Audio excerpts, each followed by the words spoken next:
안녕하세요. 저는 30대 중반의 돌싱녀입니다. 결혼을 일찍 해서 이제 10살 된 딸아이를 혼자 키우고 있어요. 이렇게 얘기하면 주변 사람들이 저를 안쓰럽게 보기도 하죠.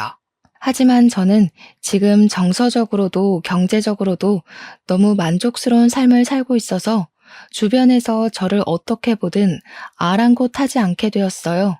물론 처음에는 불쑥불쑥 화도 나고 내 신세가 너무 처량하다는 생각도 들어서 우울감에 빠질 때도 많았답니다. 이혼하기까지의 일들을 생각하면 너무 충격적인 일들의 연속이었거든요. 그런데 모든 상황이 정리되고 보니 비로소 내 삶을 찾은 듯해 도리어 이혼하길 잘했다는 생각이 들더라고요. 도대체 무슨 일들이 있었길래 이혼하길 잘했다는 생각까지 드는 건지 궁금하시죠? 이제부터 제 얘기를 풀어보겠습니다. 전 남편을 처음 만난 얘기부터 하자면 대학교 시절 신입생 때로 거슬러 가야 할 것 같아요. 고등학교 3년 내내 학교, 학원, 집만 뺑뺑이 돌면서 공부에만 찌들어 살다가 자유분방한 대학생이 되어 모든 게 새롭고 기대에 부풀던 때였습니다. 고등학교 때와는 비교도 안 되는 자유로움에 취해 매일매일이 날아갈 것처럼 좋았는데 그중 가장 기대가 되었던 것은 단연 동아리였답니다. 동아리 활동은 대학 생활의 꽃이라고 하잖아요. 정말 많은 설렘과 기대를 가지고 있어서 여기저기 동아리 홍보하는 곳을 기웃거렸는데 그중 등산 동아리인 산악회가 눈에 들어오더라고요. 저는 본래 에너지가 넘치고 움직임이 많은 활동들을 좋아하는 편이어서 이왕이면 정적인 분위기보다 동적인 분위기의 동아리를 선택하고 싶었거든요. 그런데 산악회라니. 어렸을 때 잠깐 경험해봤던 클라이밍 생각도 나서 망설임 없이 바로 가입했답니다. 산악회에 가입하고 보니 여자 학우들의 비중이 현저히 낮은 데다 여자 신입생 등록은 저뿐인 게 아니겠어요? 저야 뭐 성격 자체도 활동적인 데다 중성적인 이미지도 강해서 남자 선배들이 전혀 어려워하지 않았고 선배들도 여자 신입생이 한 명이라 이런저런 것들을 많이 챙겨주고 도와주시더라고요. 그렇게 시작된 동아리 활동은 정말 대학 생활의 꽃이 맞더라고요. 산악회는 모임도 활동도 많은 동아리였어요. 시기별로 등산 일정이 정해졌고 준비를 핑계 삼아 매일같이 동아리방에 모여서 놀다가 술자리로 이어지는 날이 다반사였답니다. 그렇게 매일같이 마주치다 보니 선배들과 격이 없이 편하게 웃고 얘기할 수 있는 정도로 가까워졌어요. 그중에 집이 같은 방향이라는 이유로 술자리가 파하면 매일같이 저를 바래다 주는 선배가 있었는데요. 이름은 정민우였고 군대 다녀오고 2학년으로 복학한 선배였어요. 처음에는 방향이 같다는 이유로만 바래다 주나 보다 생각했는데 모임이 아닌 날도 저를 바래다 준다고 기다리는 모습을 몇 번 보고 나니 나를 좋아하는 건가 생각했죠. 역시나 어느 날 집에 바래다 주면서 사귀자고 고백을 하더라고요. 저도 민우 선배가 좋아지고 있을 때여서 우리는 자연스럽게 연인 사이로 발전했답니다. 그렇게 대학 생활 내내 민우 선배와 매일같이 얼굴을 보면서 연인 사이로 지냈어요. 어느 연인들처럼 중간중간 싸우면서 헤어지는 시기도 있었지만 곧 허전함을 견디지 못해 다시 만나기를 반복했었네요. 성격적인 부분들은 꽤 잘 맞았던 것 같은데 관심사는 달랐어요. 민우 선배는 성적이나 스펙보다는 남자는 인맥이라며 대외적인 만남이나 모임 등을 신경 쓰는 편이었어요. 반면에 저는 일하는 여성을 동경하며 커리어 우먼으로서의 꿈을 갖고 있었어요. 그래서 학교 생활 내내 학업 성적과 스펙 쌓기를 중요하게 생각했었답니다. 어느덧 3년이 지나고 선배가 먼저 졸업하면서 바로 취업을 했어요. 작은 회사라고 싫어하는 사람도 있었지만 일이 힘들지 않아서 잘 다니더라고요. 다음 해에는 저도 졸업하면서 바로 취업을 했는데 성적도 좋았고 그동안 쌓아온 스펙이 있어서 누구나 알만한 이름 있는 중견기업에 무난히 취직할 수 있었답니다. 회사 최종 면접 합격 문자를 받고 너무 기뻐서 선배에게 가장 먼저 연락했는데 선배는 떨떠름한 표정으로 너는 취업도 유난스럽게 한다 그러는 거예요. 그러면서 적당한 데 들어가지 그런 이름 있는 기업은 사람을 갖고 논다나 어쨌다나 하면서 말도 안 되는 얘기로 투덜거리는데 선배가 회사에서 안 좋은 일이 있었나 보다 하고 가볍게 생각했었네요. 회사 생활은 너무너무 바빴어요. 그래도 좀 적응이 되고 업무가 익숙해지면서 입사 1년 차가 되었을 때는 회사 생활에 재미가 붙더라고요. 물론 민우 선배와도 만남을 유지하고 있었습니다. 학교 다닐 때만큼은 아니지만 오랜 기간 만나면서 서로에게 너무 익숙해져 있었던 탓에 헤어질 생각도 못하고 그냥 편하게 만났던 것 같아요. 그런데 어느 날부터인가 이상하다 싶을 정도로 피곤하고 졸음이 쏟아지더니 속이 안 좋아서 식사를 거르게 되는 날이 점점 잦아졌어요. 그리고 본래 월경 주기가 일정하지 않아서 혹시나 했는데 임신 테스트기를 해보니 역시나 임신이었답니다. 이대로 아이를 낳게 되면 출산 휴관이 육아 휴관이 써야 할 테고 그러면 몇 년씩 경력이 단절될 생각을 하니 눈앞이 깜깜해지더라고요. 잠시 망설임도 있었지만 바로 민우 선배를 만나서 임신 사실을 알리고 낳고 싶지 않다고 말했습니다. 그런데 선배는 임신이라는 말을 듣자마자 당장 결혼하자고 하더라고요. 너 너무 이기적이라 생각 안 해? 같이 가진 아기를 겨우 네 커리어 때문에 낳지 않겠다는 게 이기적이지 않아? 겨우 회사라니? 내가 회사 일을 얼마나 좋아하는지 알면서 회사 적응한 지도 얼마 안 됐단 말이야. 이대로 결혼해서 아이까지 낳으면 지금까지 내가 일한 건 다 소용이 없게 되잖아. 그리고 돈은?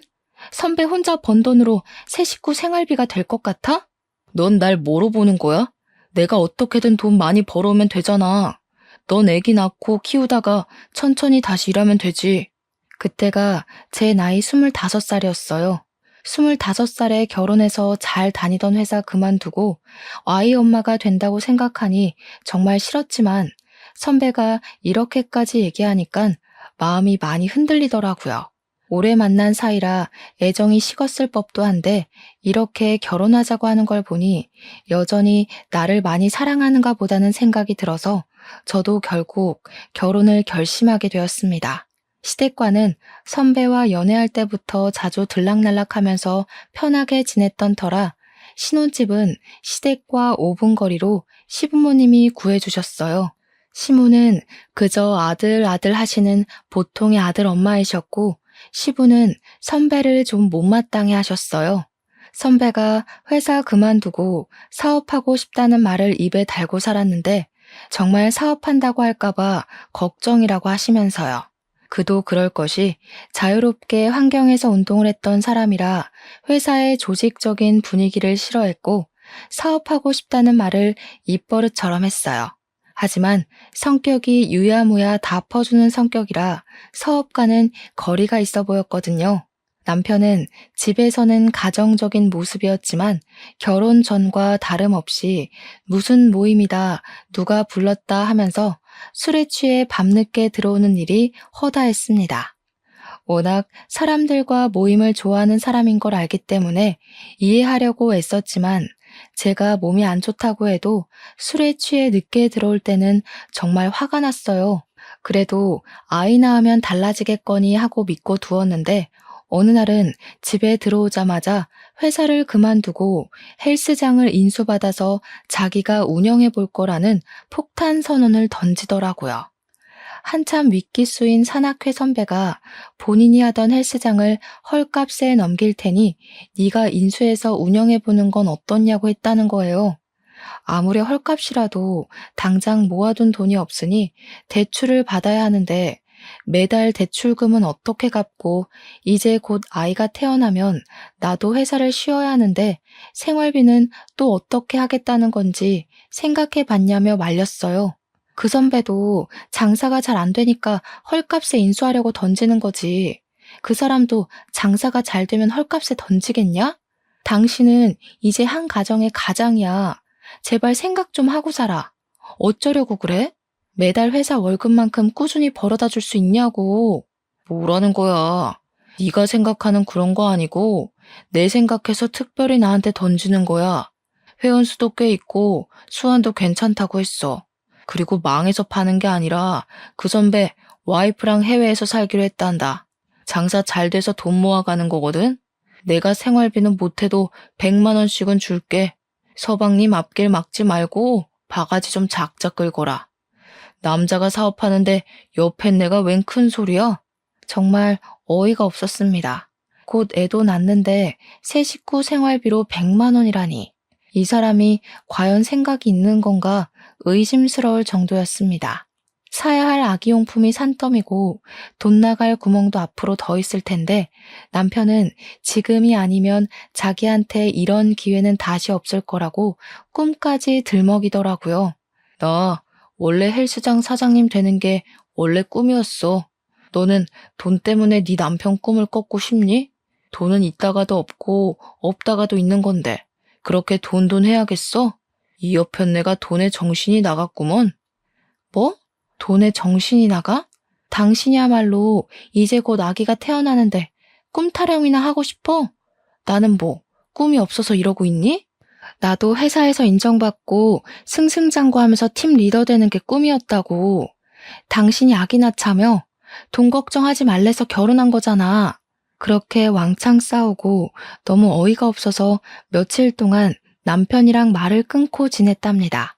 그랬더니 기어이 자기 뜻대로 회사에 사표 내고 대출받아서 헬스장을 인수해버렸더라고요. 저는 임신 기간 내내 입덧도 심하고 아침이면 몸이 붓고 밤이면 다리가 뭉치고 수시로 허리가 아파서 점차 지쳐가고 있었습니다. 임신 6개월이 지나면서는 갈수록 출퇴근이 힘에 부치면서 가급적 출산 휴가를 빨리 써야겠다는 생각뿐이었고요.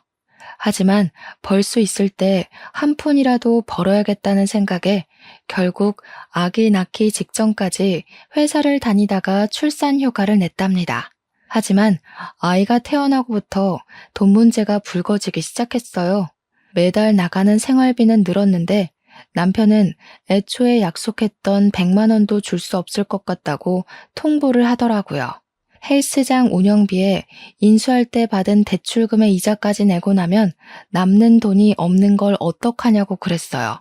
자기와는 전혀 상관없는 일인 것처럼 통보를 해오는데 책임감이라곤 일도 찾아볼 수 없는 모습이었습니다. 약속과 다르잖아. 못해도 100만 원씩은 갖고 온다며. 왜 한 입으로 두 말하는 거야? 누군 갖고 오기 싫어서 안 갖고 오니? 아직 생각만큼 매출이 많이 없는 걸 어떡해? 헬스장을 굴러가야 하고 대출금 이자도 밀릴 수는 없잖아. 그래서 돈이 없다고. 당신이 뭘 잘했다고 소리 질러? 너는 매달 100만 원 가지고 생활하는 게 가능하다고 생각했니? 그런데 그마저도 안 갖다 주면 기저귀랑 분유는 어떡하라고. 애를 굶기라는 거야? 무슨 그렇게 무책임한 태도가 다 있어. 우리 엄마한테 사달라고 하면 되지. 바로 옆에 엄마네가 있는데 무슨 걱정이야? 마치 남의 집 일을 얘기하는 것처럼 나몰라라 하는데 저는 정말 너무 어이가 없었습니다. 이미 시부모님들은 남편 보험금과 저와 제 아이의 보험금까지 대신 내주고 계셨어요. 보험금뿐만 아니라 아기 낳고 몸보신 해야 한다며 비싸게 한약도 지어주시고 돈을 아껴야 된다는 생각에 산후조리를 집에서 하려는 걸 아시곤 출산 비용과 조련 비용도 모두 내주셨어요. 사실 시부, 시모 두 분 다 공무원이셔서 저희보다는 경제적으로 넉넉하시긴 했어요. 하지만 본인들과 우리 세 식구 보험료와 퇴직하면 실버타운 들어간다고 따로 모으는 노후 자금도 있어서 매달 꽤 많은 지출이 있을 거라는 건 바보가 아닌 이상 모를 수가 없었어요.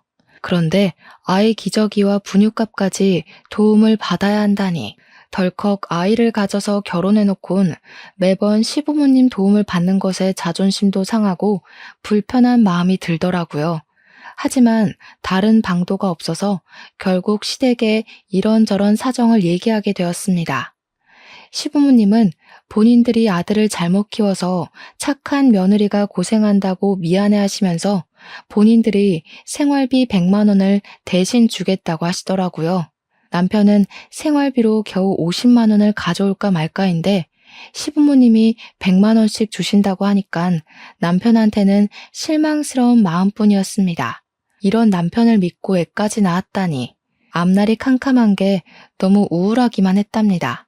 그나마 다행이었던 것은 그동안 남편이 각종 모임을 빠지지 않고 다닌 덕에 인맥이 꽤 넓다는 거였어요. 그 인맥 덕분에 지인들 소개로 등록하러 오는 회원들도 늘어나고 지인들이 전단지를 만들어 와서 인근 아파트 단지에 돌리면서 홍보도 해주더라고요. 처음 6개월 동안은 정말 손가락만 빨다가 그렇게 지인들이 적극적으로 나서준 덕에 한 1년쯤 지나고부터는 제법 수월하게 운영이 되는 것 같았어요. 그러면서 매출은 늘어났지만 생활비에 여유가 생기지는 않았어요. 트레이너 월급과 대출금과 이자, 운영비로 나가는 돈은 줄기는커녕 더 늘어났거든요. 여전히 생활비로 가지고 오는 돈은 회사 다닐 때 벌던 월급의 반도 안 되는 금액이었어요. 가끔 150만 원씩 가지고 올 때도 있긴 했지만 아기 돌잔치까지 치르고 나니 결국 남는 돈이 없더라고요. 다행히 제 육아휴직이 끝나서 아이는 어린이집 1세 반으로 등록하고 드디어 저는 회사에 복직하게 되었습니다. 그렇게 달마다 제가 버는 월급 300만 원이 들어오면서부터 비로소 경제적으로 여유가 생기기 시작하더라고요. 시부모님께도 100만 원씩 주시던 거 그만 주셔도 된다고 말씀드릴 수 있었고 남편과 돈 문제로 다투는 것도 예전에 비해 많이 줄어들게 되었어요. 그런데 제가 회사에 복직하고 나서부터 정말 생각지도 못한 새로운 다툼거리가 생겼습니다. 애 키우는 동안은 화장도 잘 안 하고 집에서 입기 편한 옷만 입다 보니 외모에 신경 쓸 틈이 없었는데 회사에 복직하고부터는 결혼하기 전처럼 화장도 하고 복장도 갖춰 입으면서 외모를 가꾸게 되었어요. 그렇다 해도 품위 유지 정도였지 과하게 꾸미거나 했던 것은 아니었는데 남편이 슬슬 꼬투리를 잡기 시작하더라고요. 택배 보니깐 또 네 옷이더라? 무슨 옷을 자꾸 사냐? 받쳐 입을 흰 셔츠가 마땅한 게 없어서 비싼 거 산 것도 아닌데 뭘 그래. 그냥 아무 티나 입고 다니면 되지. 꼭 흰 셔츠가 있어야 돼? 왜? 회사에 누구 잘 보일 사람이라도 있나 보지? 애엄마면 애엄마답게 입고 다니라고. 바람난 여자처럼 하지 말고. 이렇게 말도 안 되는 억지를 부리는 남편이 어이없었지만 애 키울 때 핀잔 듣는 것과는 다르게 기분이 막 나쁘진 않아서 그냥 그러려니 넘어갔어요. 그런데 문제가 그런 다툼 몇 번으로 끝나지 않더라고요. 제가 다니는 회사는 회식이 잦은 편이었습니다. 그룹별, 팀별, 동아리별, 동기별, 직급별 등 회식 공지가 자주 올라왔어요. 모든 회식에 꼭 참석해야 하는 것은 아니었지만 저는 가급적이면 직급 높은 상사들이 참석하는 회식이나 친한 동기들끼리 갖는 회식은 꼭 참석하려고 했어요. 진급에 대한 희망을 갖고 있었기 때문에 직급이 높은 상사들한테 일 잘하고 적극적인 직원으로 인정받고 싶었거든요. 제가 회사를 다닌다고 했을 때부터 아이는 시부모님들이 봐주시기로 했기 때문에 그 부분도 걱정이 없었고요. 문제는 남편이었습니다. 제가 회식이 있다고 하면 헬스장에서 일을 하고 있다가도 30분 단위로 전화를 하면서 아직도 술 마시냐고 타박이었습니다. 오늘 또 회식이야? 너 회식 때문에 회사 가냐? 무슨 여자가 허구한 날 회식이라고 술만 마시고 다녀? 무슨 소리야. 돈 벌러 회사 다니는 사람한테 그 월급으로 우리 생활비 쓰는 거 몰라서 그래? 남편은 헬스장 하는데 넌 그 잘난 회사 다니면서 돈 번다고 지금 생색내는 거야? 번지르르한 남자들이랑 같이 일하니까 남편이 우스운가 봐? 거기 남자들 대기업 다닌다고 겉으론 점잖은 척 똑똑한 척이지 속은 다 쓰레기고 늑대야. 여자들 옆에 앉혀놓고 술 마시려고 회식 그런 거나 하는 거라고. 그런 자리에 꼭 끼고 싶냐? 당장 들어와. 다른 사람들이 다 당신 같은 줄 아나 보지? 당신이 헬스장에 운동하러 오는 여자들 보면서 늑대 같은 생각만 하니까 다른 사람도 다 그렇게 본다고 믿는 거잖아, 지금. 에이씨, 지금 말 다 했어? 그냥 네가 회식을 안 가면 되잖아. 자꾸 그런 식으로 회식을 술 마시고 늦게 오는 자리로만 몰아가고 화를 내니까 나중에는 저도 오기가 생기더라고요. 본인은 결혼 전과 똑같이 모든 모임 다 참석하고 술 마시고 늦게 오는 날이 수두룩하면서 저는 끼케야 회사 회식이나 대학교 선후배 모임 정도만 나갔었거든요. 더욱이 술 취해서 들어온 적도 없었고요.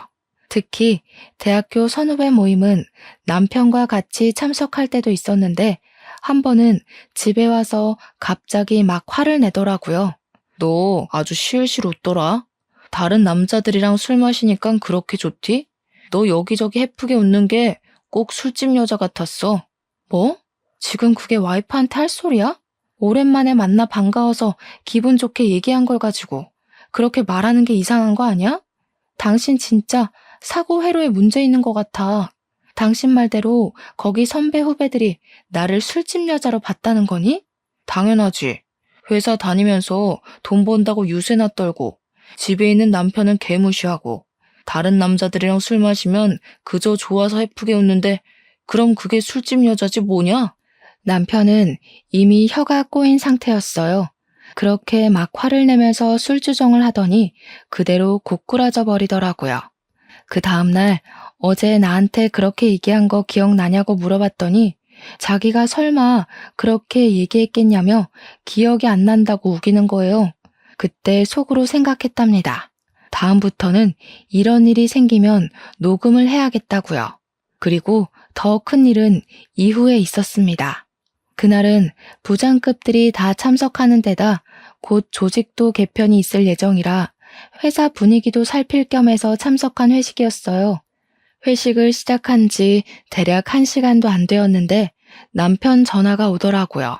안 받으면 받을 때까지 전화를 하고 전화를 받으면 왜 늦게 받냐고 화를 낼 걸 알고 있었기에 급히 화장실로 가서 전화를 받았어요.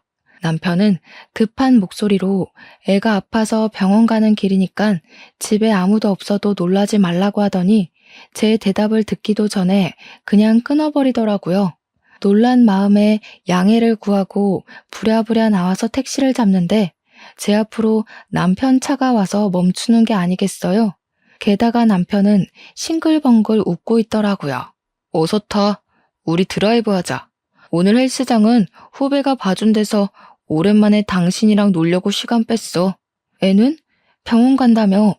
아까 전화란 얘기는 뭔데? 그리고 당신 내가 여기서 회식하는 건 어떻게 알았던 거야? 그거야. 당신이 회식 핑계대고 바람이라도 났을지 누가 알아? 그래서 당신 회사 앞에 있다가 한번 따라와 봤지. 유미는 우리 엄마가 봐주고 있어서 잘 놀고 있을걸? 애가 아프다고 해야 당신이 바로 뛰쳐나올 것 같아서 그냥 한 말이니까 유미 걱정 안 해도 돼. 뭐? 바람? 당신 의처증이야? 와이프 바람날까 의심하고 아이 아프다고 거짓말해서 드라이브니 뭐니 하자고? 당신 그러고도 웃음이 나와? 진짜 제정신 아닌 거 아니야? 오늘 회식이 얼마나 중요한데. 뭘 그렇게까지 화를 내. 애 괜찮으면 됐지. 그렇다고 네가 나한테 거짓말해서 걸릴 일이 있었던 것도 아니고 너는 기껏 여기까지 온 남편한테 그렇게 화를 내야 해?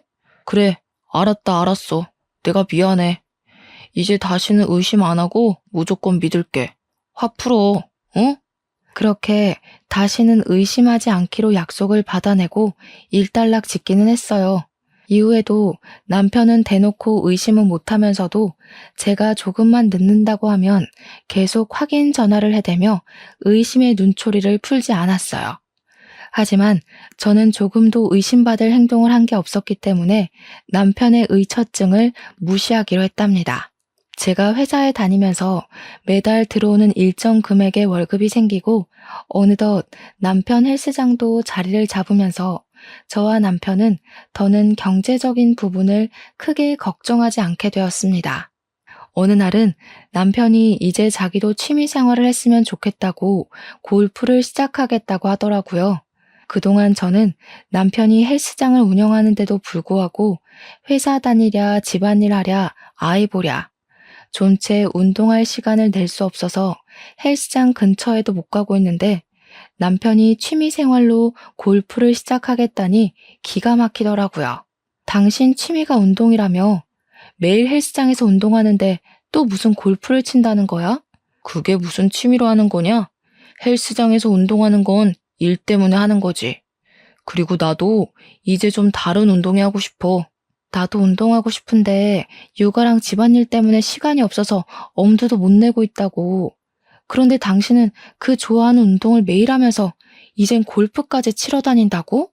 당신 나한테 헬스장 와서 운동하라고 한 번이라도 얘기한 적 있어? 너 운동하는 거 싫어하지 않았어? 그리고 집에 있으면 매일 쉬고 싶어 했잖아. 다 너 생각해서 운동하라고 얘기 안 한 건데 그걸 모르냐? 나도 산악회였어.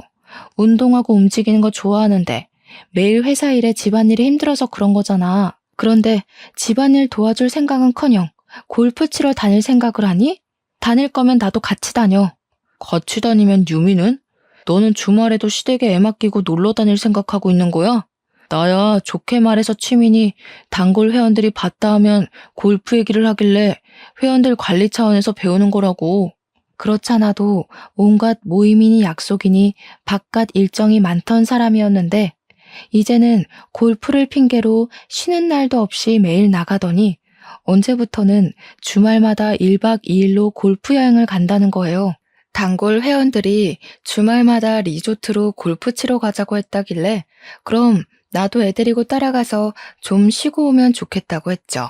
그런데 남편은 펄쩍 뛰면서 비즈니스로 가는 건데 너는 그런 자리에 애 데리고 껴야겠냐고 남편 일망치는 여자라고 하더라고요. 헬스장 운영하면서 단골 회원들과 친분을 쌓는 것도 필요한 일인 것 같아서 결국 이해하고 갔다 오라고 했습니다. 그렇게 살림과 육아는 평일 주말 가릴 것 없이 온전히 제 몫이 되어버렸어요. 더욱이 주말은 남편의 외박으로 정말 철저하게 독박 육아 신세가 되었답니다. 어느 날 회사 친한 동생이 남편 헬스장 있는 동네로 이사했다고 거기 헬스장 등록하는데 같이 가달라고 하더라고요. 남편한테는 굳이 연락 안 하고 퇴근길에 같이 헬스장을 들렸거든요. 그런데 남편이 보이지 않아서 뭐 잠깐 나갔겠거니 생각하고 커피나 마시고 올 겸 동생과 1층으로 내려갔어요. 1층에 바로 주차장이 있어서 주차된 차들 사이를 가로질러 지나가는데 남편 차가 눈에 보이더라고요. 차 안이 잘 보이는 상태는 아니었는데 여자 육감이란 게 뭔지 저도 모르게 남편 차 쪽으로 다가갔어요. 그런데 남편이 차 안에서 어떤 여자와 입을 맞추고 있는 게 아니겠어요? 얼마나 열정적으로 하고 있는지 제가 차 안을 들여다보는 줄도 모르더라고요. 너무 놀라서 다른 차 사이로 몸을 숨겼는데 마침 어린 여자애와 남편이 차에서 내리더라고요. 어린 여자애는 헬스장 직원 복장을 하고 있었는데 보아하니 카운터 알바인 것 같았어요.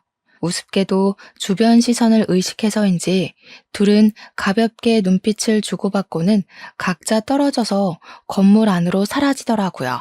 옆에 있던 친한 동생도 내가 당황하는 걸 보더니 바로 눈치채고 배고픈데 밥이나 먹자고 해서 그날은 헬스장에 다시 올라가지 않았어요.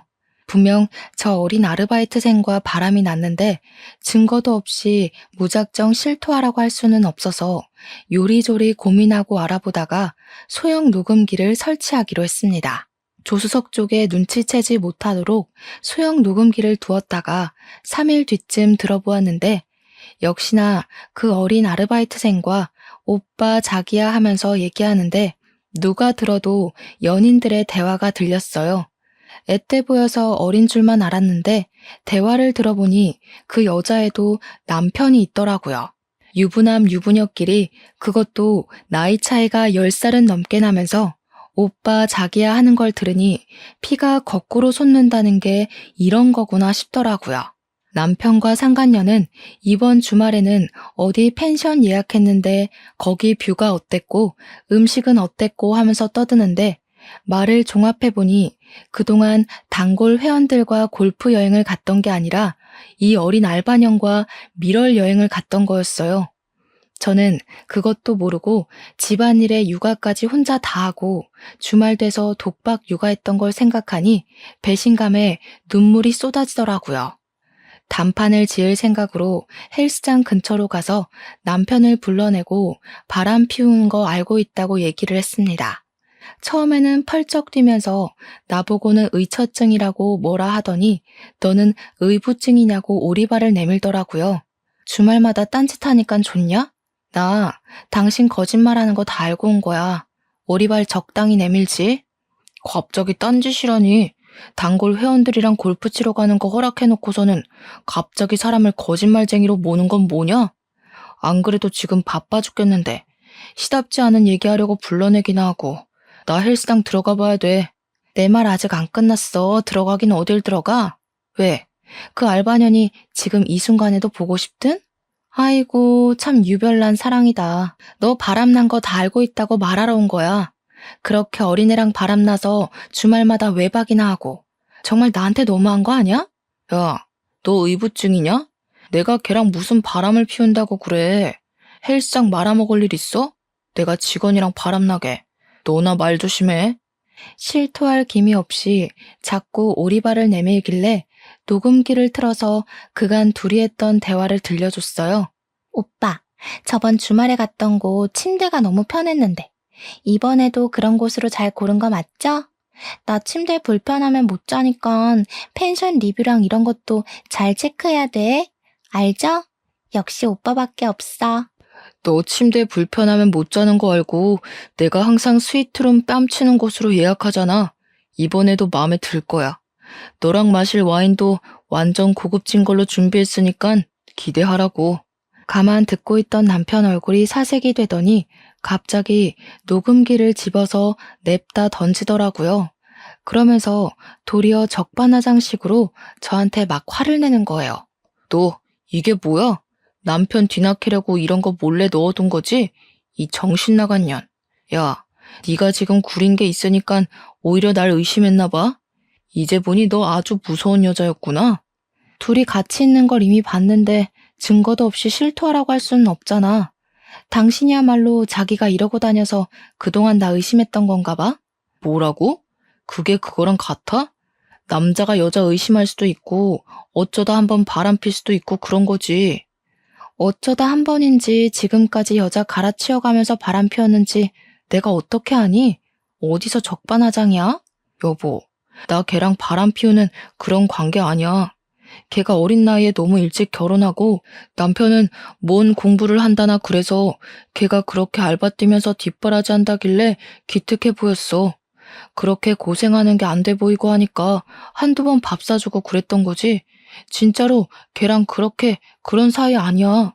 나 걔가 오빠 오빠 하면서 엉겨붙잖아. 자기 나 못 믿어? 그 말을 나보고 믿으라고? 그래서 그게 그렇게 좋았냐? 당신 헬스장 잘 되는 일이라면 내가 다 이해하고 참고 넘어갔는데 당신은 고마운 줄도 모르고 그따위 짓이나 하고 다닌 거야? 은혜도 모르는 등신 같은 놈. 이렇게까지 배은망덕할 줄 몰랐다. 뭐? 왜 내가 너한테 고마워해야 되는데? 그렇게 이해를 잘했으면 이 일도 헬스장 잘 되는 일이라 이해하고 넘어가주면 되겠네. 돈 번다고 생색내기만 했으면서 뭘 이해하고 뭘 참았다는 건지. 그렇게 억울하면 너도 다른 사람 만나서 즐기든가. 너도 나 몰래 딴짓하고 다녔을 거 아냐? 나는 네가 회사 간다고 하면서 치장할 때부터 알아봤어. 지금 나보고 맞바람이라도 피라는 거야? 난 그동안 회사 다니고 매달 또박또박 월급 받고 유미 잘 키울 생각만 하고 살았다고. 남편이 바람난 줄도 모르고 바보 등신같이 혼자 일하고 살림하고 유미 케어도 내가 혼자 다 하면서 속 터져. 너는 뭐든지 생색내야 직성이 풀리지. 그래 너 잘났다 잘났어. 증거 잡아서 아주 신이 나셨네. 이런 적반하장이 어디 있을까 싶었지만 딸아이 생각해서라도 생각할 시간을 좀 가져야 할 것 같아서 일단 알바년과 헤어지라고 했습니다. 그랬더니 하는 말이 더 가관이더라고요. 어차피 알게 된 거 이번 주말에 여행만 갔다 오고 헤어질게. 펜션 예약한 거 취소 못한다고. 얼마나 비싸게 예약한 펜션인데. 내가 다른 여자랑 가려고 잡은 펜션인데 당신이 갈 것도 아니잖아. 어쨌든 헤어지기만 하면 되는 거 아니냐고. 한 번은 좀 이해해주라. 나도 당신 딴 남자 만나 즐기는 거 한 번은 이해해줄게. 너도 만날 수 있으면 한번 만나보든가. 그래? 나라고 못 즐길 것 같아? 알겠어. 나도 다른 사람 만나서 앞으로 즐기면서 살 거니까 신경 쓰지 마. 말은 그렇게 했지만 누굴 만나서 즐기고 싶다는 마음은 전혀 들지 않았어요.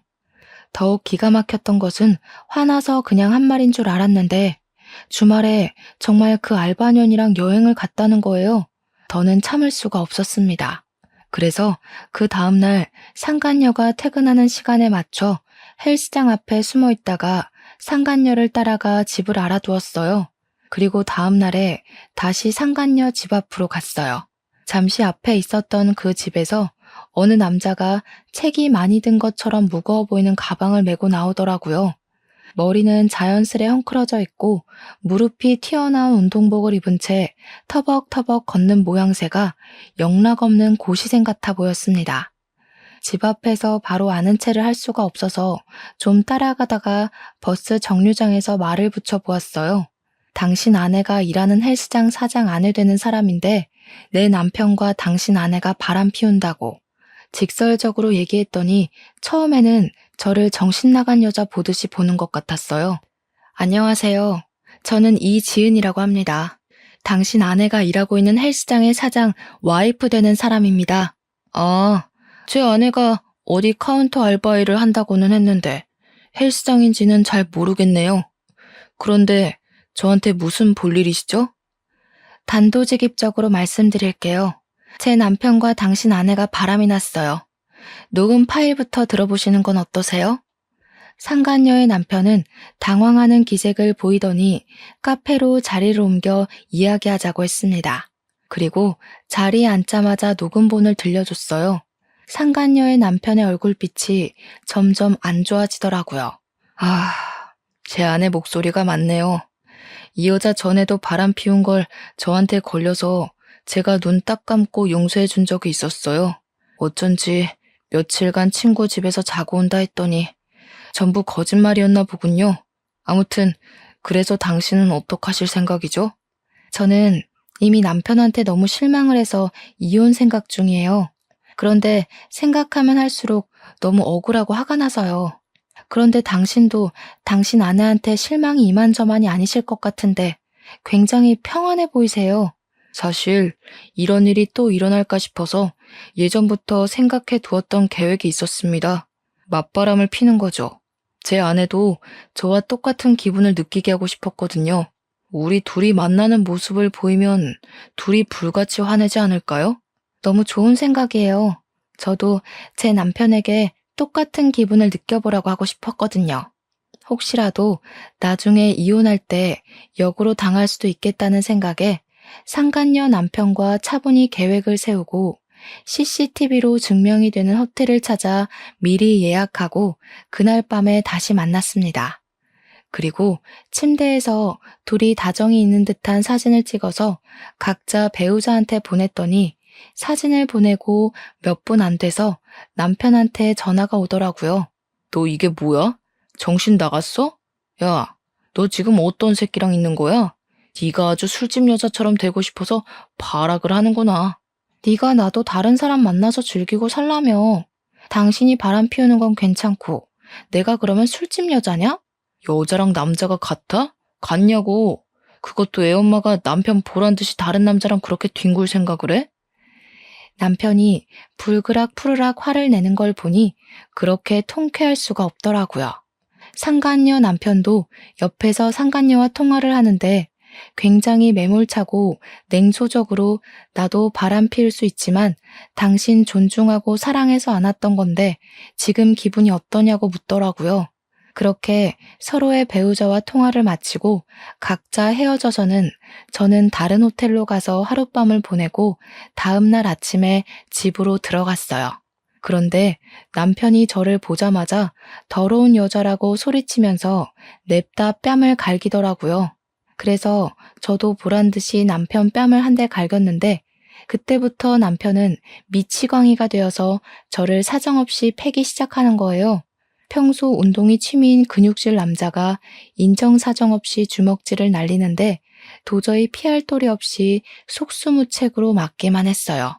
그러다 남편이 숨이 찼는지 잠깐 헐떡거리면서 멈추길래 없는 정신을 부여잡고 정신 나간 여자처럼 도망쳐 나왔습니다. 근처에 갈 곳이라곤 시댁뿐이라 시댁으로 도망쳤는데 시부 시모가 제 모습을 보시더니 아연실색하셨어요. 저는 남편이 개 패듯이 때렸다고 겨우 말하고는 그대로 정신을 잃었답니다. 결국 구급차를 부르고 난리가 아니었다고 했어요.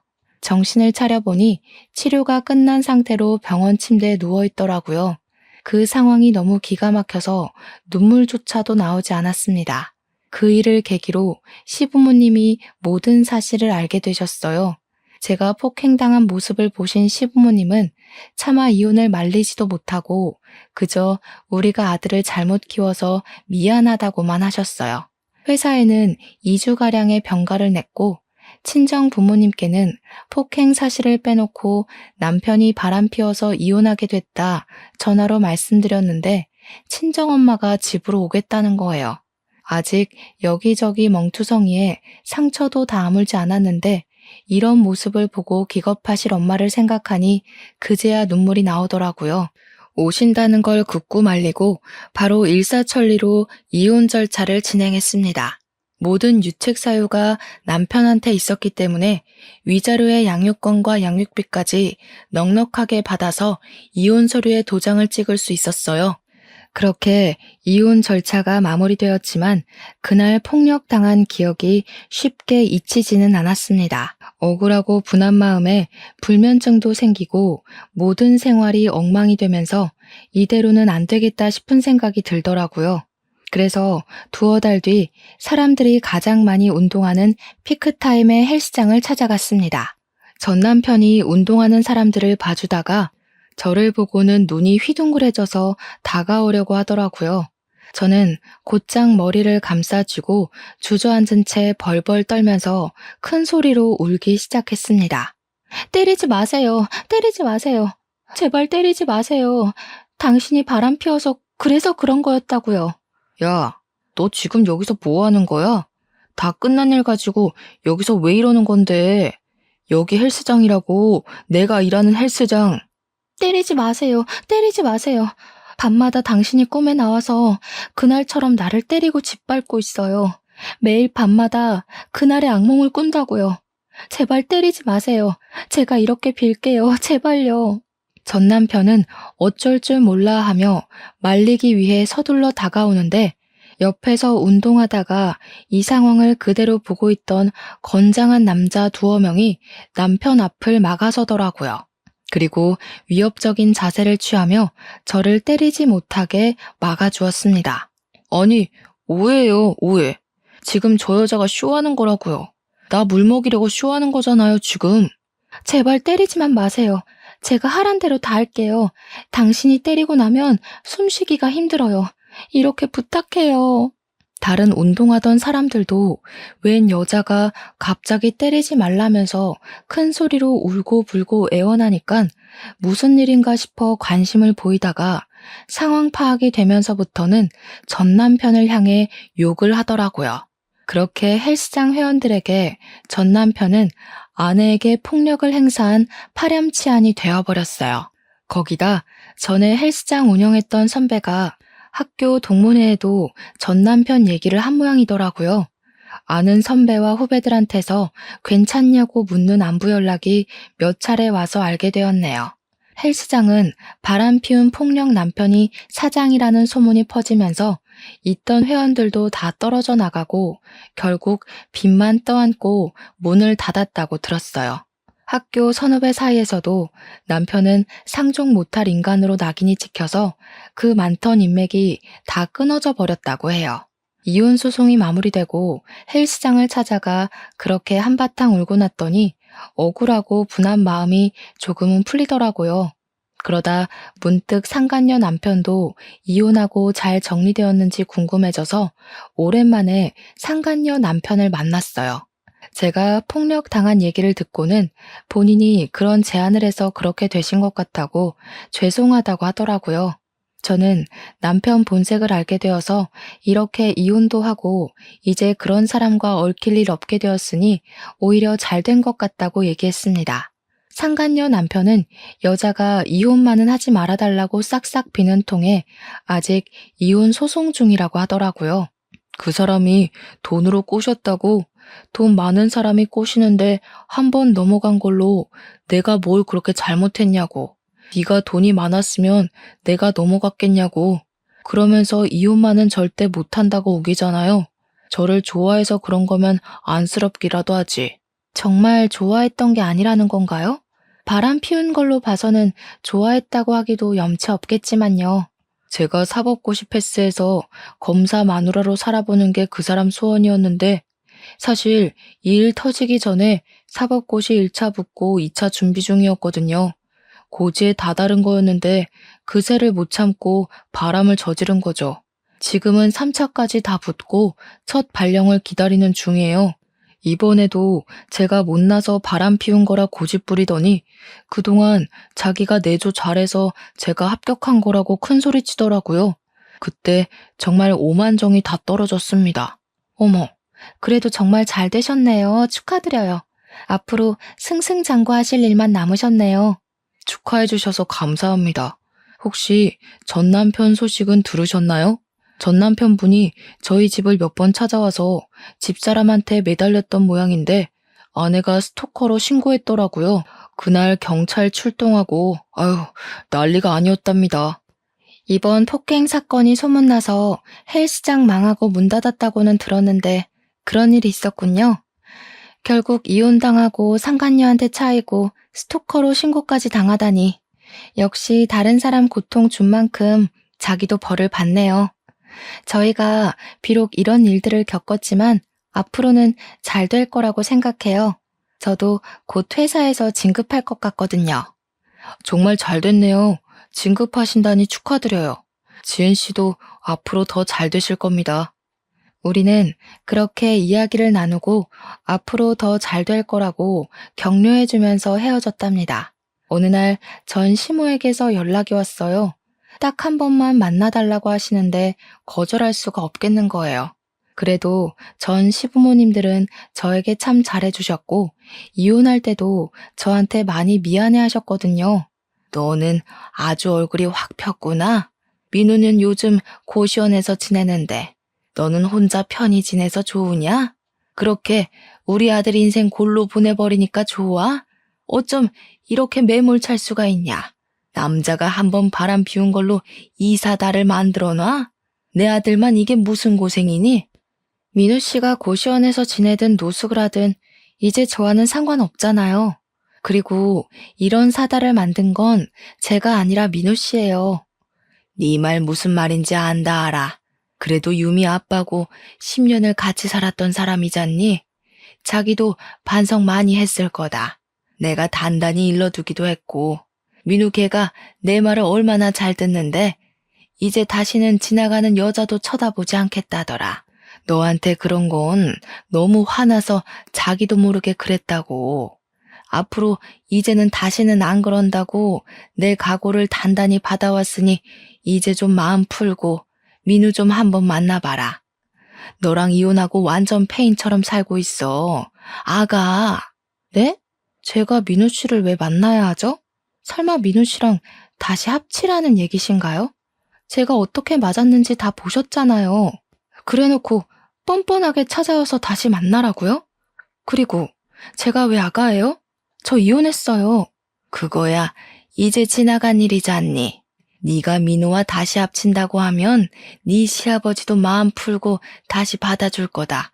그동안 같이 산 세월이 있는데 그만한 일로 애 이만큼 힘들었으면 됐지. 그리고 네가 싫다고 유미 아빠 없이 키울 거니? 애 엄마가 돼서 자식 생각도 해야지. 유미 생각해서라도 합치는 게 맞는다고 본다 난. 얼른 민우랑 재혼해라. 어머님, 그만한 일이라뇨? 그리고 그런 아빠는 차라리 없는 게 나아요. 다시는 저 찾아올 생각하지도 마세요. 민우 씨나 당신이나 정말 상종을 못할 인간들이었어. 그리고 이제 저한테 당신은 그냥 아줌마예요. 그렇게 자리를 박차고 나오는데 이런 사람인 줄을 모르고 10년을 정주고 살았다는 게 억울하면서도 이제 정말 끝이라는 생각에 홀가분하더라고요. 그 이후로 이 이혼하길 정말 잘했다는 생각을 늘 하면서 지낸답니다. 지금은 작은 아파트 하나 얻어서 딸아이와 둘이 오붓하게 살고 있어요. 다니는 회사가 복지 혜택이 좋은 곳인데다 능력을 인정받아 승진도 하고 연봉도 오르면서 경제적으로도 여유가 생기다 보니 혼자 아이를 키우는데도 힘든 상황들은 거의 없답니다.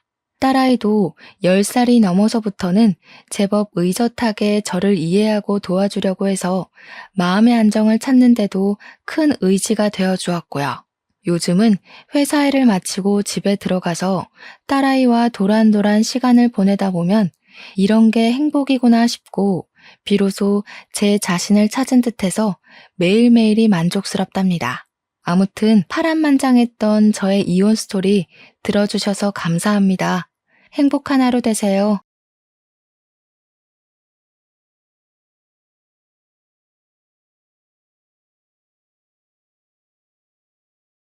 안녕하세요.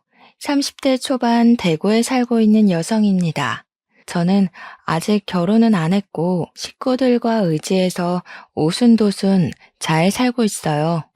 제가 집에서 일을 하고 있는 사람인데 오랜만에 아침에 외출을 했다가 문득 하늘이 너무 맑은 걸 봤는데요. 기분도 좋아지고 무엇보다 보고 싶은 사람이 생각이 나 하루 종일 마음이 묵직하더라고요. 잠깐의 외출로 생각난 그리운 사람이 제 머릿속을 떠나지 않아 글로 추억해 보려 합니다. 제 말도 안 되는 사연 한번 들어보고 가주세요. 저는 어릴 적 부모를 잃고 8살 차이 나는 언니와 함께 친척 집에서 컸어요. 친척들은 부모 없는 저희를 불쌍하게 봐주어 걷어주었고, 저랑 언니는 부모님이 왜 돌아가셨는지 알지도 못한 채 그렇게 성인이 되었습니다. 부모님이 돌아가신 건 저희가 굳이 묻지 않기도 했어요. 모두가 알아봤자 슬프기만 할 거잖아요. 그렇게 친부모님은 우리 기억에서 거의 잊혔고, 저희가 효도를 해야 할 분들은 우리를 자식처럼 키워주신 이모와 이모부였습니다. 이모랑 이모부는 자식이 없어서 우리를 더 좋아해 줬어요. 이모 부부는 두 분 다 약사였던지라 부부 약국을 운영하셨습니다. 규모가 작은 약국이긴 했지만 그 동네엔 약국이 그것뿐이라서 운영이 잘 된 편이었죠. 저희는 이모 부부의 재력 덕분에 어렵지 않게 자랐어요. 부모님이 안 계시면 되게 힘든 여생을 보내는데 다행히 저희는 마음 좋은 이모 부부의 덕을 크게 봤습니다. 언니도 저도 하고 싶은 걸 하면서 컸는데 언니는 워낙 범생이라서 대기업에 한 번에 입사를 했어요. 언니는 대학을 졸업하자마자 돈 잘 버는 직장인이 되었습니다. 그런 언니는 제게 롤모델이나 다름없는 존재였지만 따라가기엔 제 의지가 한참 모자랐어요. 저는 하고 싶은 게 없어서 그저 사는 대로 대학을 졸업했고 집에서 쉬다가 평범한 회사원이 될 뿐이었습니다. 하지만 제게는 저만의 신념이 있었어요. 직장이 중요한 게 아니라 직장에서 번 돈으로 내 취미 생활을 하는 것에 더 중점 두고 싶었기에 크게 직업엔 관심 없는 편이었죠. 사실 언니도 돈 버는 것에 목적이 있어서 대기업을 목표로 들어간 겁니다. 언니가 되고 싶었던 건 돈을 많이 버는 사람이 되는 거였거든요. 그러니 어쩌면 우리 자매는 꿈보단 각자의 현실을 쫓는 사람이었다고 보는 게 맞을 듯 하네요. 언니 얘기를 더 해보자면 언니는 공부쟁이에다가 자기가 원하는 목표면 반드시 도달하려 피땀 흘리는 노력파였어요. 그래서 저는 솔직히 언니가 결혼 안 하고 자기 투자에만 욕심내며 살 줄 알았습니다. 저희는 각자 직장으로 통근을 하고 있었는데 정말 평소와 다름없던 어느 날 언니가 결혼을 하겠다고 발표를 하더라고요. 그날 저 진짜 많이 놀랐습니다. 학교 다니면서 한 번도 언니가 연애하는 걸 본 적이 없었는데 어느 사이에 남자친구를 만들어서 그렇게 깊은 사이까지 갔는지 좀 많이 신기했어요. 공부 괴물인 줄만 알았는데 언니도 사랑에 움직이는 사람이구나 싶어 인간미도 느꼈죠.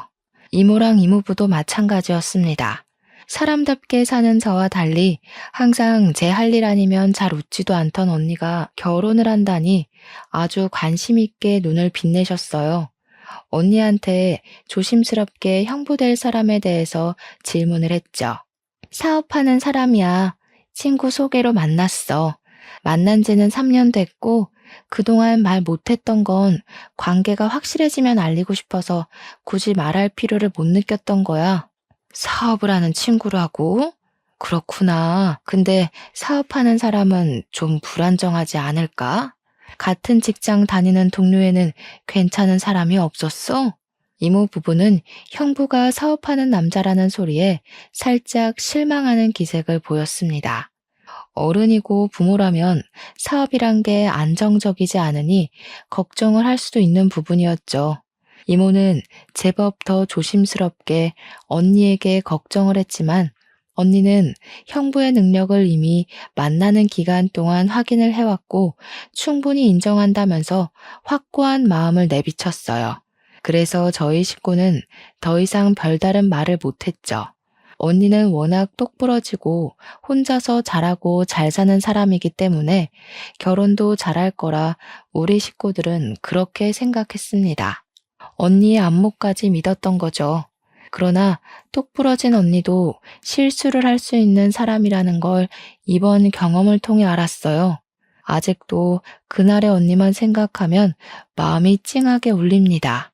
저희 식구 앞에서 처음으로 환하게 웃으며 행복하게 집을 떠났던 언니는 결혼 생활을 시작한 지 불과 2년 만에 싸늘한 주검이 되어 우리 곁으로 돌아왔어요.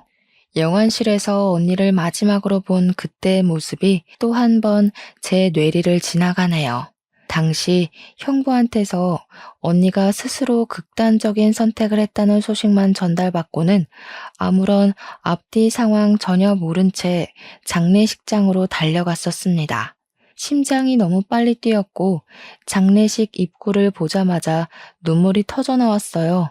이미 장례식 문턱을 넘어가면서도 저는 사실이 아니길 바랐습니다. 하지만 믿을 수 없게도 형부가 기다리고 있는 빈소에는 언니의 영정사진이 세워져 있었어요. 너무 놀란 저는 발걸음을 뗄 수가 없었습니다. 이미 울면서 뛰어오느라 눈이 다 부었는데 그 자리에서 또 한 번 눈물을 터뜨리며 입을 틀어 막았었네요. 오랜만에 보는 언니 얼굴을 이렇게 영정사진으로 마주하게 될 줄은 몰랐습니다. 이모는 언니를 보자마자 주저앉아 오열을 했어요. 이모부도 넋놓고 눈물을 보이면서 이모를 부축했습니다.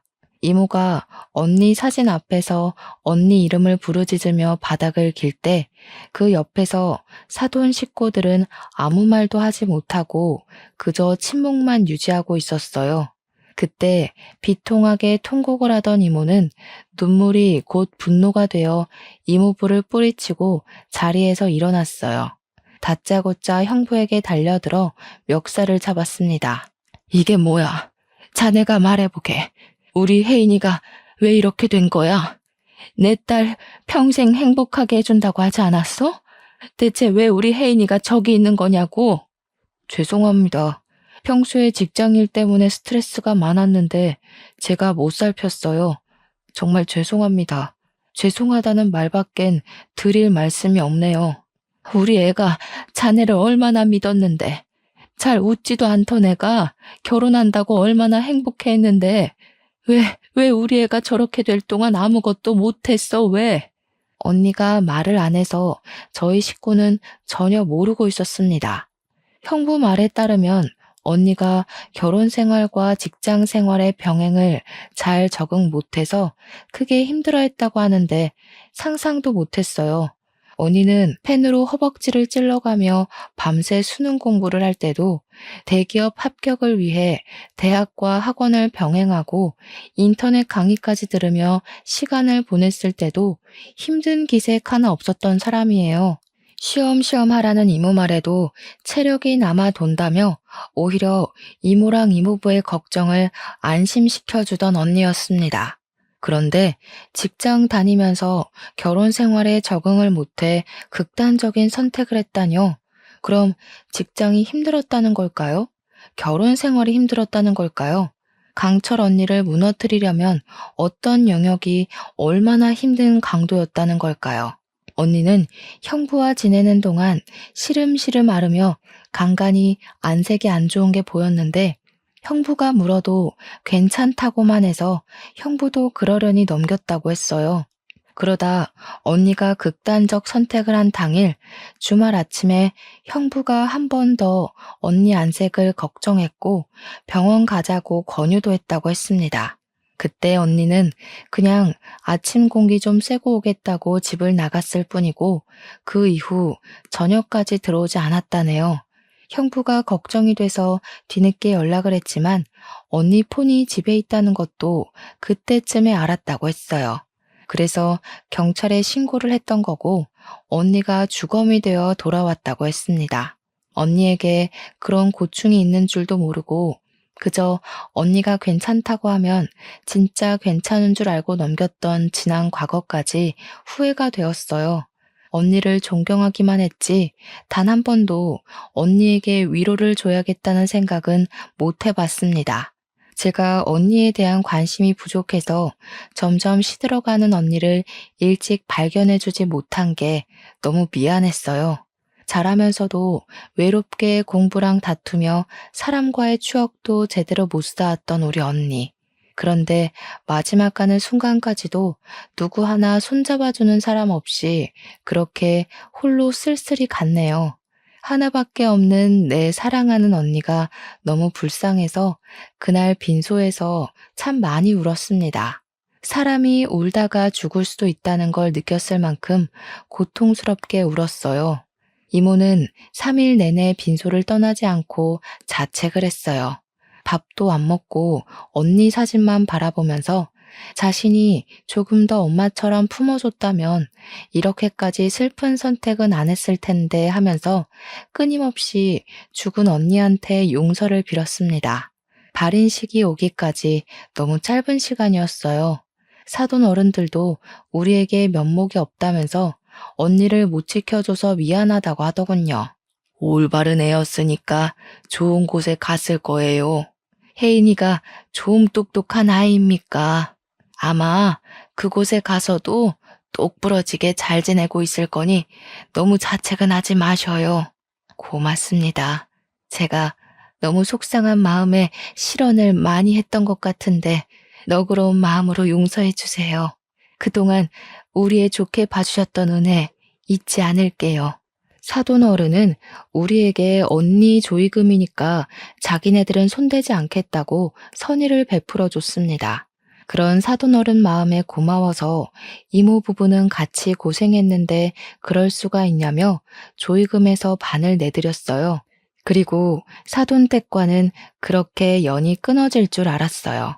기회가 되면 웃는 얼굴로 다시 만나 밥 한 끼 정도 하자고만 하고 서로의 건강을 기원하며 작별 인사를 했습니다. 근데 언니가 죽고 일주일도 안 돼서 저희는 조금 당황스러운 사실을 직면하게 되었어요. 전혀 몰랐는데 언니 밑으로 빚이 수억이나 딸려 있다는 걸 알았습니다. 이모 부부도 너무 놀라서 이게 정말 언니 앞에 있는 빚이 맞는지 몇 번이나 확인을 했어요. 여보, 우리 혜인이가 이럴 애가 아닌데 어떻게 된 거지? 이렇게 무턱대고 돈을 빚낼 애가 아닌데 무슨 일 있었던 거 아닐까? 이상하긴 하다. 우리가 주는 용돈도 교재 사는 거 아니면 손도 안 대던 앤데 박서방은 뭐 아는 게 있으려나? 많이 이상했습니다. 이모 말대로 언니는 절대 빚을 낼 사람이 아니에요. 근데 대체 뭐가 아쉬워서 이렇게나 큰 돈을 빚냈던 걸까? 형부도 사업을 하고 있었고 언니도 대기업 팀장으로 승진해 돈도 더 많이 벌고 있었는데 말이죠. 또 집이 없는 것도 아니고 애가 있는 것도 아니었는데 대체 왜 이렇게 많은 빚을 낸 건지 아무리 고민해도 이해가 안 되었습니다. 언니가 워낙 자기 얘기를 안 하니까 이래저래 추측도 어려웠어요. 그러나 우리 식구가 몰랐던 고충이 있는 건 확실한 것 같더라고요. 단순히 직장과 결혼 생활 병행 때문만은 아닐 수도 있겠다 싶은 생각이 들었어요. 그래서 한날 제가 형부한테 전화를 걸었습니다. 형부, 언니가 직장 일이랑 결혼이랑 같이 감당하는 걸 힘들어했다고 했잖아요. 혹시 언니가 투잡 준비하고 있었어요? 언니 밑으로 빚이 13억이나 있더라고요. 알고 계셨나 해서요. 오, 그래? 몰랐는데? 세상에나 13억 적은 돈 아닌데 언제 그렇게 큰 돈을 빌렸지? 그것 때문에 그렇게 얼굴빛이 안 좋았구나. 아니, 어쩌다가 그렇게 많은 돈을 빚냈대? 모르겠어요. 저희 언니 워낙 돈 안 쓰는 거 형부도 알잖아요. 함부로 도전 같은 것도 안 하는 사람인데 어쩌다가 이런 건지. 일단 알겠어요. 형부도 뭐 들은 거 없다는 거네요. 제가 알아볼게요. 언니 사정을 걱정하는 것과 별개로 우선 저희 집은 그날로 언니 빚 때문에 집안이 파산나 버렸습니다. 이모 부부는 잘 되던 약국까지 팔아넘겨야 했고 갖고 있던 집값 높아서 집까지 팔아 빚을 메꿔야 했어요. 그 덕에 빚 반은 줄일 수 있었습니다. 이미 너무 많았던 빚은 반이 줄어도 생계에 위협될 만큼 많았어요. 이모 부부는 급하게라도 돈을 벌기 위해서 많은 나이에 남의 약국 밑에 들어가 일하게 되었습니다. 두 분 같이 하는 모습이 보기 좋았는데 돈 때문에 결국 뿔뿔이 흩어지게 된 거지요. 저 또한 어려워진 형편을 지켜만 볼 수는 없어서 퇴근하고 아르바이트를 뛰었어요. 이모 부부도 집에서 따로 부업을 하면서 저희 식구는 언니 빚을 해결하느라 24시간 부족한 삶을 살아야 했습니다. 그렇다고 한 번도 죽은 언니를 원망했던 적은 없어요. 걱정이 되었던 건 여전하고 언니가 보고 싶은 것도 마찬가지였습니다. 바쁘게 사는 게 너무 버거웠지만 한편으론 언니의 대단함을 또 한 번 느끼기도 했어요. 저희 언니야말로 늘 24시간 부족하게 살아온 사람이었거든요. 그 덕에 언니의 모든 시간은 전부 언니의 커리어가 되었고요. 한 번씩 제가 별것 아닌 일로 힘들 때마다 언니가 제게 위로의 말 대신 줬던 사탕이 있었는데 언니는 저를 나이가 먹어도 어린 동생이라고 생각하는 것 같았어요. 그게 다 늙어서는 그게 한 번씩 꼰대처럼 보여서 내가 앤 줄 아냐고 언니한테 틱틱거리기도 했는데 언니가 죽고 나니까 저는 나무였고 언니는 제게 숲이 되어준 든든한 존재였다는 걸 알겠더군요. 언니가 그렇게 떠나고 난 후 언니가 보고 싶어서 못 견딜 것 같아 언니 물건은 일체 건드리질 않았었는데요. 작은 집으로 이사를 오면서 포장해왔던 언니 물건이 제 방에 있었거든요. 차마 박스를 다시 열어보진 못하고 있었는데 그날은 한번 생각난 김에 열어봤어요. 언니가 제게 하나씩 줬던 사탕도 함에 들어있더군요. 그렇게 언니가 남겨두고 간 유품을 묵묵히 살펴보던 중 갑자기 생각난 게 있었어요. 언니 유품이 우리 집에만 있는 게 아니라 신혼집에도 있다는 것이 떠올랐습니다. 혹시 정리라도 해버렸을까봐 급히 형부한테 연락을 넣었는데 형부가 전화를 안 받더라고요. 그래서 그냥 바로 집을 찾아갔어요. 다행히 형부는 이사를 안 간 것 같았습니다. 제가 아파트로 들어가기 전 형부를 봤거든요. 형부는 벤치 흡연구역에 앉아서 흡연 중이었습니다. 근무 시간인 줄 알았는데 그날은 쉬는 날이었는지 대낮에 형부가 운동복 바람으로 앉아 있더라고요. 근데 왜 제 전화를 안 받았는지는 모르겠네요. 일단 저는 다가가서 형부를 부르려고 했어요. 가까이 가니까 형부가 누구랑 통화를 하고 있길래 걸음소리를 줄였습니다. 이번에는 실패 안 해. 그렇게 불안하면 엄마가 또 여자 하나 소개해 주던가. 이번이 마지막이니까 한 5, 6억만 있으면 될 것 같은데. 엄마가 한번 찾아볼게. 요즘 사별하고 재혼하는 사람도 많더라. 순진한 애들로 알아봐 주긴 할 건데 그렇다고 마음 가볍게 먹지 마. 남의 등 처먹는 게 어디 쉬운 일인 줄 아니? 지금 봐라. 괜히 애가 죽어버려선 우리 다 좌불안석이었잖아. 내가 진짜 그땐 숨 막혀 죽는 줄 알았다. 다음 여자는 안 죽게 할게. 한 번 당했으니까 2번 실수는 안 하지. 근데 좀 많이 멍청한 애로 부탁해.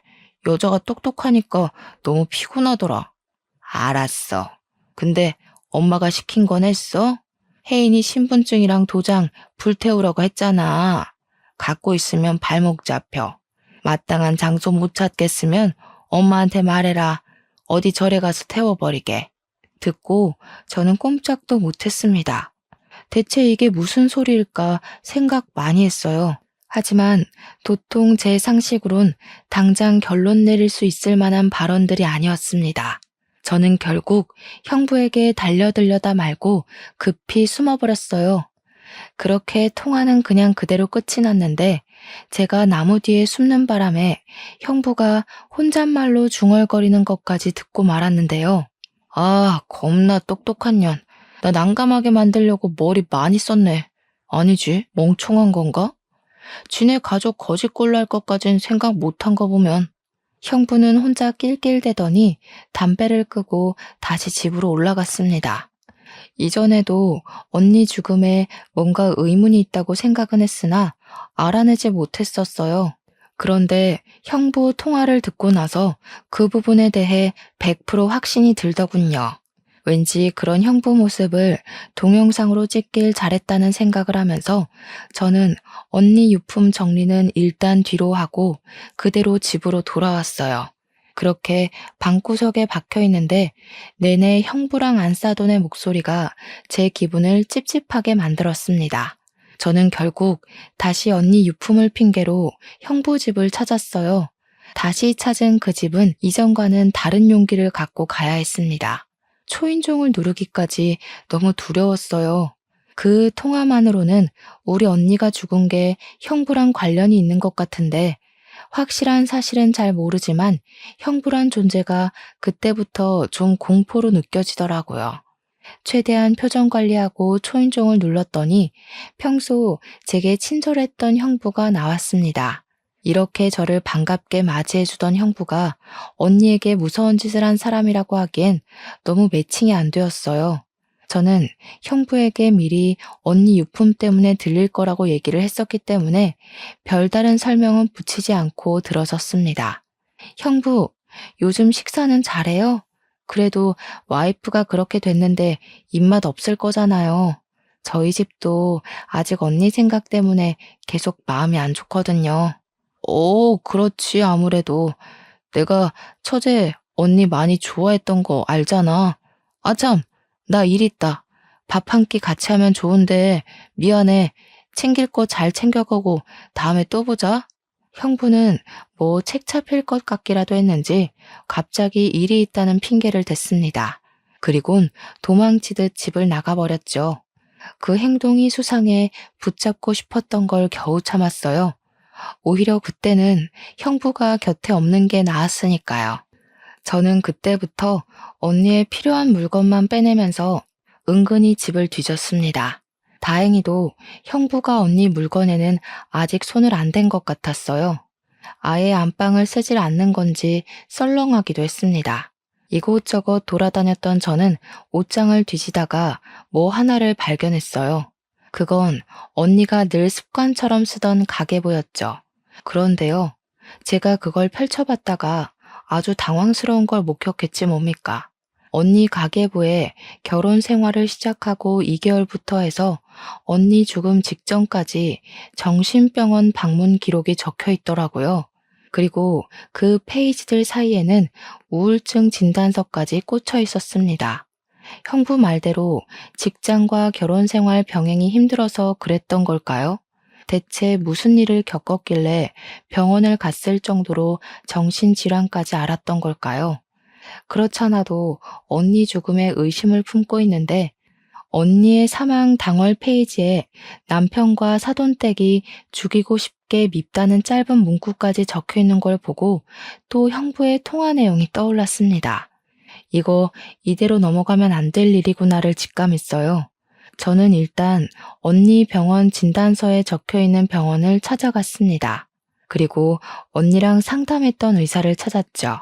의사에게 언니의 사망 소식을 알리자 참담한 표정을 지으며 많이 속상해 하더라고요. 도대체 언니가 결혼이랑 직장 때문에 얼마나 힘들어했던 거예요? 어느 부분에서 힘들었대요? 꼭 좀 말씀해 주세요. 아무래도 저희 언니가 직장이랑 결혼 힘들다고 그렇게 갈 사람은 아닌 것 같아서요. 그게 무슨 소리예요?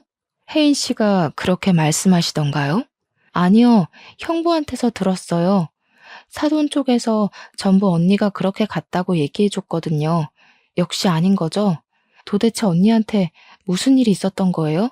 제 입에서 형부 소리가 나가니 의사가 얼굴색이 싹 변하면서 사색을 표현했습니다. 그러면서 의사가 아무래도 확실히 우리 언니가 억울하게 생을 마감한 것 같다고 솔직하게 있었던 일들을 말해 주었는데요. 그 내용은 너무나도 충격적이었고 다시금 떠나간 언니를 떠올리게 했습니다. 그리고 그 자리에서 저를 또 울게 만들었죠. 의사 말은 이랬습니다. 형부가 결혼을 하고 한 달 만에 하던 사업을 접고 다른 사업을 시작했대요. 그 사업이 심심하니까 금방 접고 다시 다른 걸 시작했고 또 접고 또 시작하고를 반복하며 살았다고 했습니다. 어떻게 형부가 돈 많이 드는 사업을 금방 하고 금방 접고 할 수 있었냐 하면 이게 바로 저희 언니 죽음과 관련이 되어요. 형부가 언니 몰래 언니 이름을 달고 돈을 빌렸기 때문이었죠. 하지만 똑똑한 언니한테 형부는 머지않아 그 사실을 바로 들켰다고 했습니다. 근데 언니가 그걸 그냥 넘어갔대요. 그 돈이 무려 15억이나 되었다고 하셨습니다. 그러니까 형부가 철딱서니 없는 애처럼 이런저런 사업에 손 담가볼 때 언니 혼자서만 집안 생활비부터 형부가 달아놓은 빚을 대신 갚아갔다는 겁니다.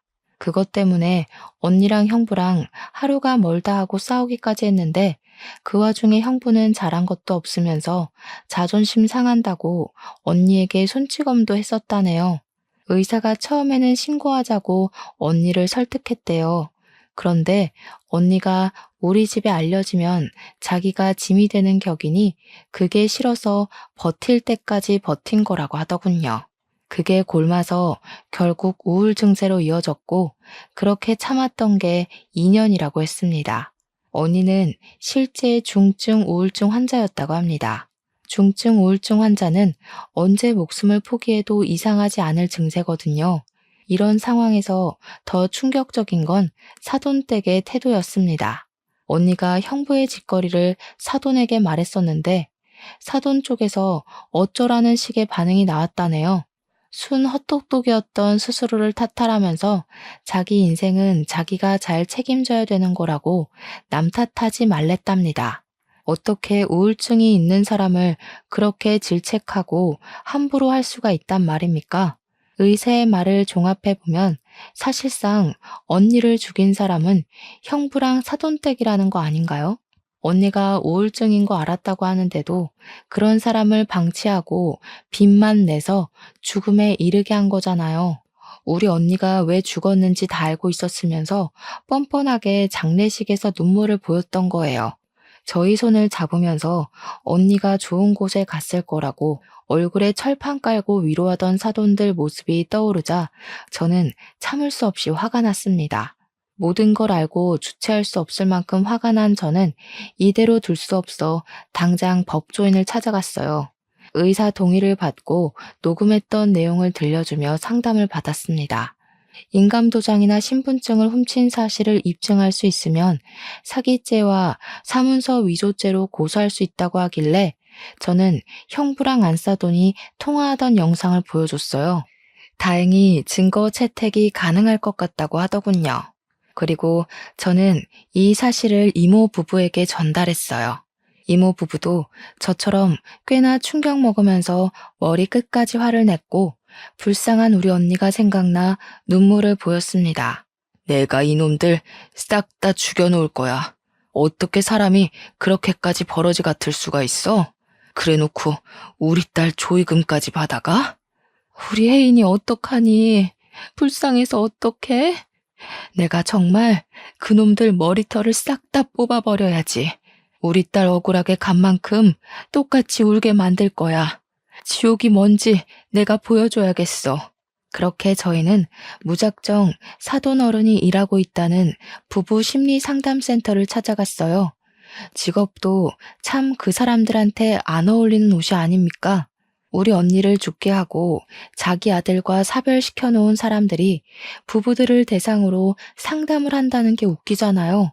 여길 찾은 고객들은 여기 상담사들이 살인자인 줄도 모를 텐데 한시라도 당장 제가 알려주고 싶었어요. 그런데 더 어이없는 건 뭔 줄 아시나요? 처음 언니가 결혼 약속만 했을 때 제가 언니 따라 사돈 만나러 가는 길에 이 센터를 와본 적이 있었거든요. 그때는 딱 봐도 운영하기 힘든 만큼 센터 사정이 어려워 보였어요. 근데 다시 찾아간 센터는 그새 좋은 곳으로 이전을 하고 리모델링까지 했더라고요.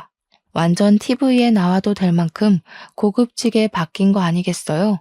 남의 집 초상 내놓고 자기네들은 기다렸다는 듯이 살림을 피다니 너무 안 봐도 비디오인 수준이었습니다. 사돈댁이 원래 우리 집보다 형편 안 좋았거든요. 저희는 약국하던 집안이라 부유했으나 형부네는 형부가 사업을 한다고 했는데도 저희보다 어려웠어요. 형부 집안 배경은 기본적으로 평민보다 못한 수준밖에 안 되었던 걸로 압니다. 그래서 사돈댁 센터는 인터넷에 검색도 안 될 만큼 팔이 날렸었거든요. 제가 그때 사돈 사업장이라고 알려주는 언니의 말을 듣고 잠깐 결혼을 고심해보라 슬쩍 말을 던져보기도 했는데요. 언니는 사람이 어디 돈뿐이냐고 적당히 살고 적당히 좋은 마음이면 그걸로 충분히 잘 살 수 있다길래 그때도 언니 의견에 지지만 했었죠. 지금 생각해보면 좀 더 고집해서 말려줄 걸 그랬습니다. 아니, 완전 진상을 부리면서 언니에게 매달렸을 걸 그랬어요. 어쨌든 그렇게나 쪼들렸던 사람이 갑자기 이렇게 사업을 일으킬 만한 돈이 어디 있었겠습니까? 더군다나 형부도 사업을 그 모양 그 꼴나고 있었잖아요. 사돈 어른들이 형부한테 돈을 받았을 리는 없고 당연히 돈 나올 곳은 한 곳밖에 없지 않겠어요? 바로 우리 언니겠죠. 우리 언니 목숨을 앗아간 돈으로 지네들 밥줄이나 키우고 있었다는 게 너무나 열이 받았어요.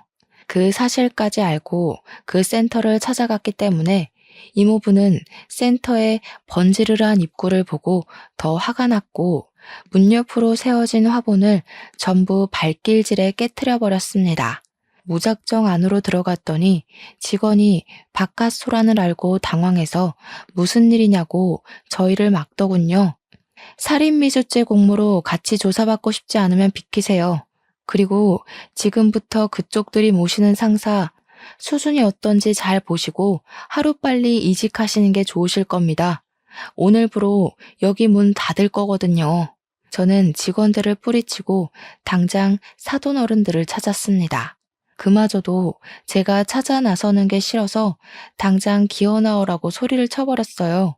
그러니 당연하게도 사돈 어른들이 상담하다 말고 튀어나오더라고요. 어머나 세상에, 혜인이 동생 아니니? 여기서 뭐 하는 거야? 다짜고짜 와서 민폐야? 뭐 하는 거긴요.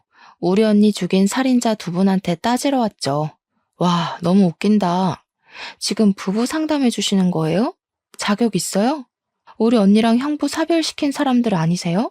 아, 이분들도 다 사별시키려고요? 여기 부부 화합이 아니라 부부 사별이 목적인 곳인가 보죠? 뭐야? 갑자기 찾아와서 밑도 끝도 없이 무슨 행패야? 경찰에 신고하기 전에 당장 나가. 감히 누구를 모욕하려고? 안사도는 얼굴이 시뻘개져서 제게 목청을 높였어요. 직원한테 당장 경찰에 신고하라고 지시하면서도 돈 주는 고객들을 지키고 싶었는지 상담실에 들어가 계시라고 억지 웃음을 짓더군요. 거기다 대고 제가 말해줬죠. 이 사람들의 진실을요. 다들 한시라도 빨리 도망치시는 게 좋을 거예요. 여기 이 상담사들이 얼마나 사람 심리로 장난을 쳤는지 저희 언니가 그거 못 견디고 불쌍하게 죽었거든요. 심리 상담사라서 심리적으로 사람 피말리는 짓 굉장히 잘하는 사람들이에요. 여기서 상담받았다간 부부끼리 서로 죽이네 마네 하시게 될 거니까 얼른 다른 데 알아보세요. 그러자 제 입을 다물게 만들고 싶었던 안사돈이 앞일 생각 못하고 제 뺨을 갈기면서 분위기가 더 심하게 산만해졌습니다. 지켜보고 있던 부부 고객들은 안사돈의 돌발 행동 때문에 이미 상담사로서의 신뢰를 잃고 말았어요.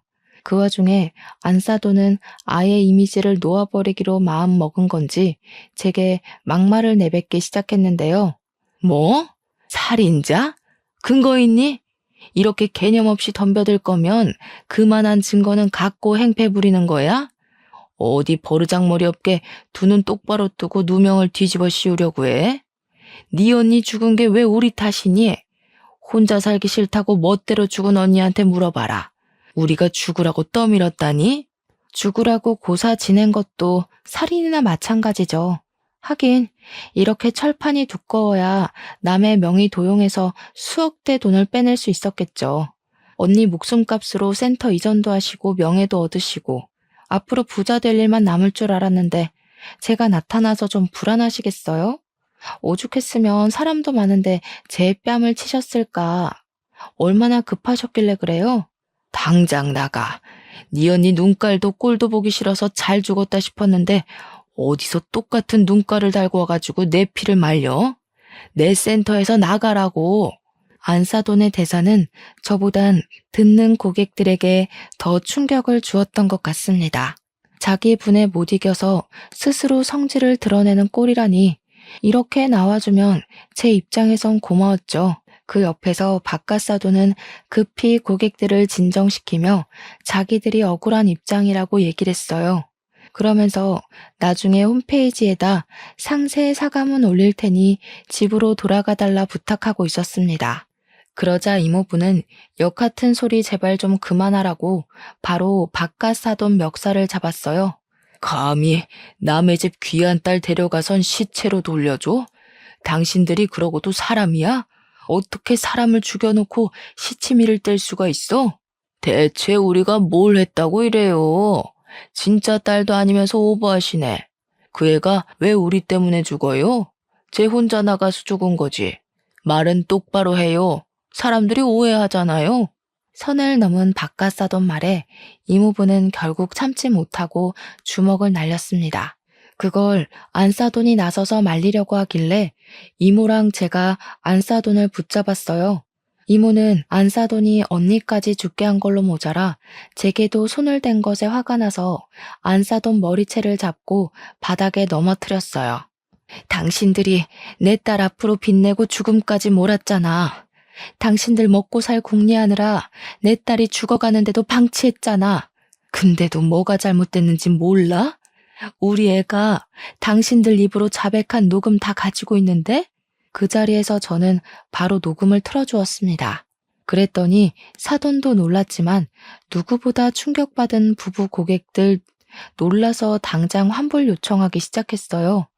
그러면서 고객들은 사돈 어른들한테 쌍욕을 했고 그렇게 살지 말라며 경고를 때린 뒤 센터를 나갔습니다.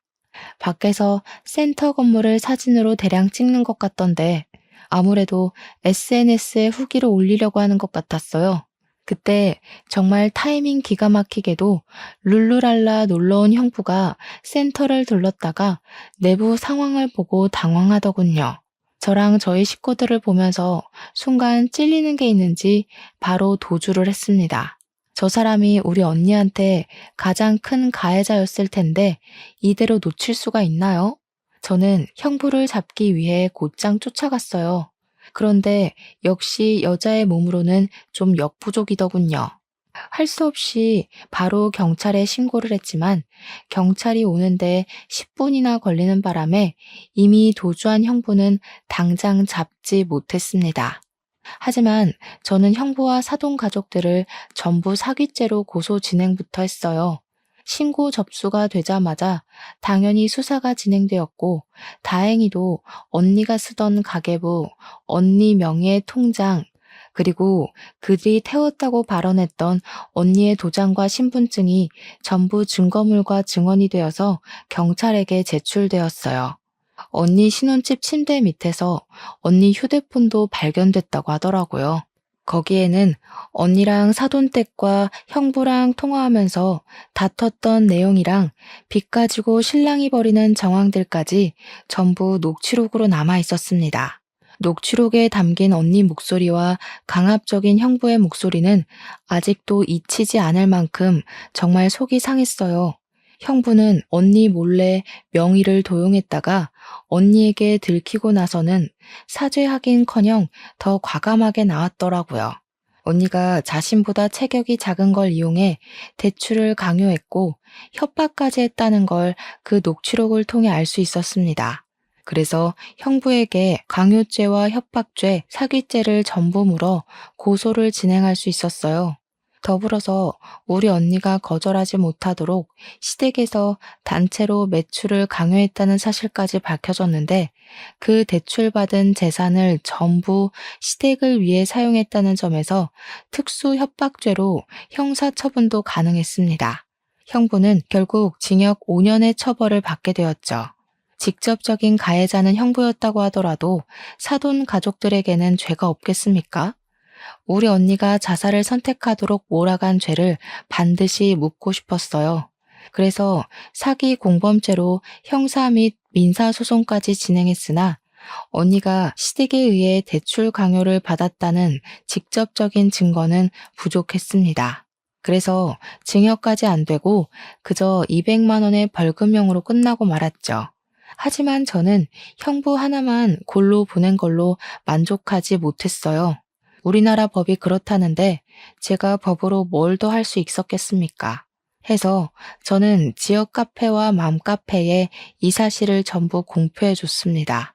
우리 친언니를 죽음으로 몰아간 사돈이 현재 땡땡시에서 부부 상담센터를 운영하고 있다는 내용으로 우리 집 사정을 구구절절 상세히 기재했고 그걸 인터넷에 뿌려버렸어요.